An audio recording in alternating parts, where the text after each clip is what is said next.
এই যে নির্বাচন আসতেছে না, দেখবেন অনেক নেতা আপনাদের কাছে আসবে, নেতারা এসে আপনাদেরকে বলবে আমি ইসলামের জন্য এটা করেছি, নবীর ইজ্জত অবমাননা যখন হয়েছে আমি তখন এটা করেছি সেটা করেছি, ফাঁকা বলি আর চিটিংবাজি দিয়া আপনাদের ভোট কাউন্ট করতে চাইবে।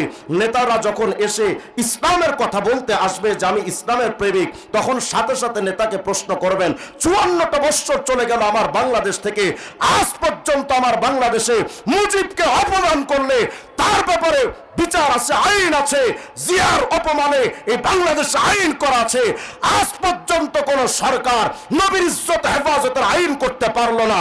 এরপরও যদি কোন নেতা বলে আমি নবীকে ভালোবাসি, ওর চাইতে বড় চিনিং বাজার হতে পারে না। নবী মসজিদে আকসায় এসে হাজির হয়ে গেছেন। ইতিমধ্যে আল্লাহর হাবিব যখন এই দৃশ্যটা দেখতেছিলেন, অবলোকন করছিলেন, ফাআযানা মুআযযিন, কেউ একজন মসজিদে আকসার আজান দিয়ে বসেছে, উকিমাতিস সালাহ, ইকামত হয়ে গেল। আজান ইকামতের পর আমাদের মসজিদে আজান ইকামতের পরেই তো জামাত দাঁড়িয়ে যায়। আল্লাহর হাবিব তাকায় দেখলেন আজান হয়ে গেল, ইকামত হয়ে গেল, ফাকামু সুফুফা, সমস্ত নবী রাসূলরা দাঁড়িয়ে আছেন মসজিদের কাতারে, মুসাল্লি হয়ে, মুক্তাদি হয়ে। আরে কপাল পোড়া উম্মতে মুহাম্মাদি, তুমি নবীকে বাদ দিয়ে কাকে মানো? এত বড় একজন মান্যবর ব্যক্তিত্ব, আদর্শ তুমি পাইলে সেই নবীকে বাদ দিয়া কোন দিকে দৌড়াও? তোমার আমার নবীকে কত বড় বড় মানুষরা মেনে গেছেন, একটু বুঝে দেখেন।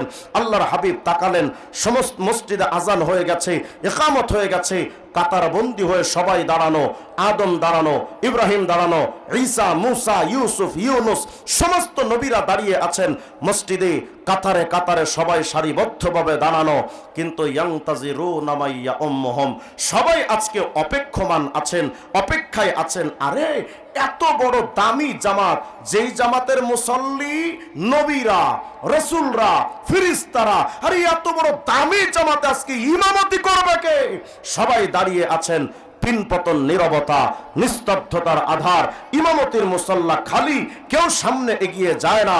জিবরিল আমিন আসছেন, ফাআখাযা জিবরিল বিয়াদিহি সাল্লাল্লাহু আলাইহি ওয়াসাল্লাম ফাকাদ্দামা, আপনার আমার নবীর হাতটা ধরে জিবরিল আমিন বলেছিলেন, ওগো মুহাম্মদ, আজকের এই দামি জামাতে ইমামতি করতে পারে, আরে এমন যোগ্যতার অধিকারী মুহাম্মদ আর কে আছে? মুহাম্মদ তুমি সামনে এগিয়ে যাও, নবী রাসূল ফেরেশতাদের ইমাম হয়ে যাও। আপনার আমার নবী সমস্ত ফেরেশতাদের ইমাম, নবীদের ইমাম, রাসূলদের ইমাম। আরে যেই নবীকে জিবরাইল পর্যন্ত ইমাম মেনে যেতে পারলেন, যেই নবীকে আদম পর্যন্ত ইমাম মানতে পারলেন, সেই নবী তোমার আমার টুপির ক্ষেত্রে ইমাম হতে পারলেন না, দাড়ির ক্ষেত্রে ইমাম হতে পারলেন না, পাঞ্জাবির ক্ষেত্রে ইমাম হতে পারলেন না। তুমি যেই নবী, তুমি এত বড় একজন দামি নবী পেয়েছিলে, সেই নবীকে বাদ দিয়া তুমি কাকে মানো রাষ্ট্রীয়ভাবে? Lenin, Karl Marx, Mao Tsetung, Abraham Lincoln, Zia Ershad আর মুজিব। শুনে রাখো, তোমার Lenin, Karl Marx, Mao Tsetung, Abraham Lincoln, Einstein, Newton, Maxwell, Charles Darwin, Aristotle, Ibn Sina, তোমার জিয়া এরশাদ আর মুজিব আর কাউয়া কাদের আর মুমতাজ ভাবি, গোটা দুনিয়ার সমস্ত নেতাদেরকে যদি এক পাল্লায় রাখা হয়, আমার নবীর পায়ের ধুলার সমান হবে না।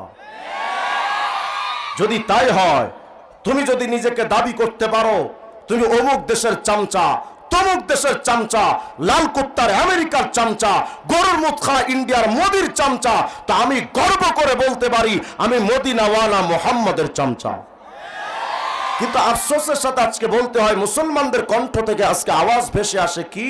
মুসলমানরা কয় আমি জিয়ার সৈনিক, আমি এরশাদ সৈনিক, আমি মুজিব সেনা। কপাল পোড়া মুসলমান, তোর আদর্শ কি আর কোনটা নাই? মুহাম্মদ আরবিকে বাদ দিয়া তুমি জিয়াকে কেন আদর্শ বানালা? কেন তুমি মুজিবকে আদর্শ বানালে? মুসলমানদের তো জিয়া আদর্শ হতে পারে না, মুজিব আদর্শ হতে পারে না।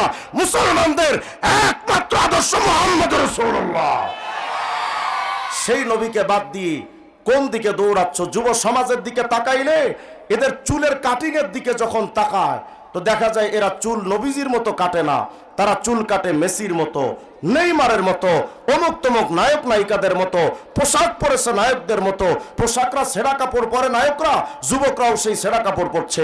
নবীজির অনুসরণ আজকে এদের মধ্যে নাই।